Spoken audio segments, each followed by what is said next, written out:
Après le retrait de la Coupe d'Afrique au Cameroun, tout porterait à croire que le Maroc reprendrait le flambeau. Mais malheureusement pour les supporters du Maroc, le ministre de la Jeunesse et des Sports marocain a refusé que son pays se porte candidat pour l'organisation de cette Coupe d'Afrique. Pour moi, c'est une énorme erreur et je vais vous dire pourquoi dans cette vidéo.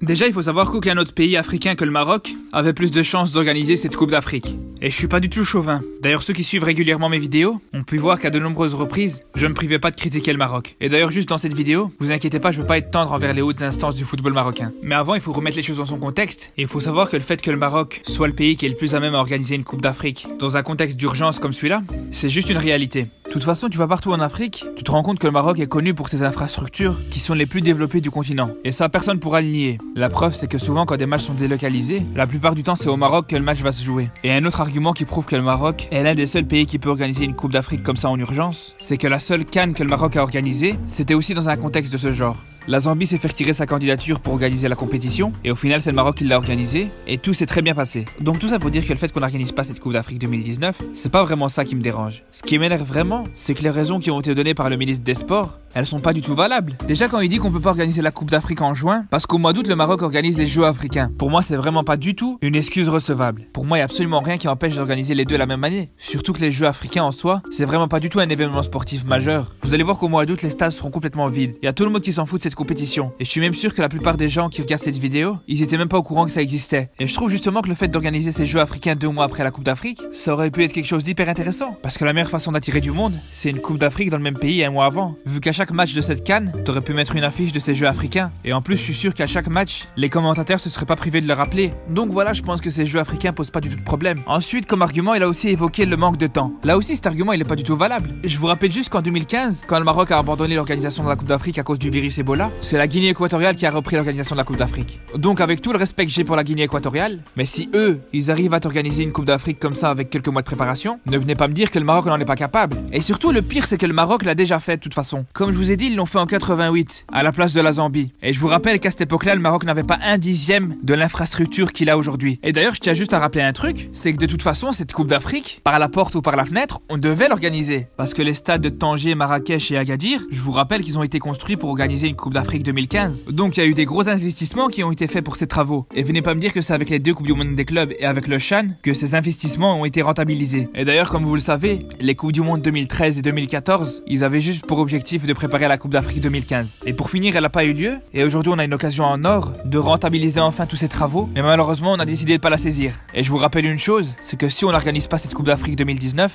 on n'est pas prêt de voir une Coupe d'Afrique au Maroc. Parce que comme le Cameroun n'a pas organisé celle de 2019, il devrait reprendre l'organisation en 2021. Et donc il y a un décalage des 2 autres pays qui devaient organiser les 2 prochaines, à savoir la Côte d'Ivoire, qui devait prendre 2021 et donc prendra 2023, et la Guinée, qui devait prendre 2023 et prendra 2025. Donc on n'est vraiment pas prêt de voir une Coupe d'Afrique au Maroc. Franchement, j'arrive pas à comprendre qu'un pays qui a quelques mois, il s'était porté candidat pour organiser une Coupe du Monde, et aujourd'hui le Maroc se décrédibilise aux yeux du monde entier, parce que là on est en train de sous-entendre que d'autres pays africains ont plus de ressources que le Maroc pour organiser une CAN. Et en quelques mois, ils auraient plus de facilité que le Maroc à organiser cette Coupe d'Afrique. Donc franchement, je trouve que c'est vraiment dommage de refuser d'organiser cette Coupe d'Afrique. Surtout quand on entend ce genre de fausses excuses. Parce que ok, d'accord, il reste que 6 mois, mais les stades sont déjà tous prêts. Il y a même pas besoin de faire de rénovation, à part quelques petits travaux d'entretien de dernière minute, bien sûr. Mais sinon, les stades, on les a. Pour l'accueil des supporters, le Maroc est dans le top 3 des pays africains qui accueillent le plus de touristes chaque année. Donc au niveau des logements, il y aura aucun problème. Et enfin, pour les transports aussi, il y aura aucun souci. Au Maroc, les dispositifs routiers et ferroviaires sont aussi dans le top africain. Et on parle même pas du trafic aérien. Le Maroc a 13 aéroports en tout. Donc voilà, organiser une Coupe d'Afrique comme ça, c'est largement dans les cordes du Maroc. Surtout qu'on aurait pu croire que cette excuse du manque de temps est vraie si on avait l'habitude de voir les dirigeants du football marocain être vraiment rigoureux et qui veillent toujours que tout soit parfait quand ils organisent une compétition. Mais là, on sait très bien que c'est pas le cas. Parce que qu'ils aient 6 ans de préparation ou bien 6 mois, tu vas quand même voir des choses comme la cérémonie d'ouverture de la Coupe du Monde des clubs 2013, que moi personnellement je l'ai appelé la cérémonie de fermeture de la télévision. Ou bien tu vas voir aussi comme à l'édition suivante, des technologies du futur pour contrer la pluie. Et enfin, tu risques de voir du grand art pour le logo de la candidature. Comme le dessin du petit gamin de 12 ans qui a été fait pour la campagne Morocco 2026. Donc faut arrêter avec ces excuses. Même avec des années de préparation, il y avait toujours des détails qui clochaient. Donc faut arrêter de parler du manque de temps comme excuse, parce que ce manque de temps il va juste concerner les petits détails de ce genre. Donc avec une courte ou une longue période de préparation, on pourra difficilement voir pire que ce qu'on a déjà vu. Et puis justement ce manque de temps, il peut juste être utile. Parce que si la Coupe d'Afrique que le Maroc aurait organisée avait été un succès, tout le monde aurait applaudi. Par contre, s'il y avait eu quelques échecs, personne n'en aurait tenu rigueur. Donc voilà pourquoi moi je pense qu'on nous a pas donné les vraies raisons de ce refus. Et je pense que malheureusement on les connaîtra jamais. Après, il y en a qui évoquent des raisons politiques, comme le fait de se mettre le Cameroun à dos. Franchement, je suis pas un expert en politique, mais personnellement cette raison j'y crois pas du tout. Ou en tout cas j'espère que c'est pas la vraie raison. Parce que ça aussi c'est une raison complètement débile. Parce que pour prendre un exemple, si ton ami il est pas capable de réussir le bac, c'est son problème. Mais il va pas venir t'en vouloir à toi parce que tu l'as réussi avec mention. Sinon c'est lui qui est tordu dans sa tête, c'est pas toi. Donc je pense que c'est un petit peu la même chose pour nos amis camerounais. Ils sont suffisamment intelligents pour comprendre que si le Maroc avait organisé la CAN,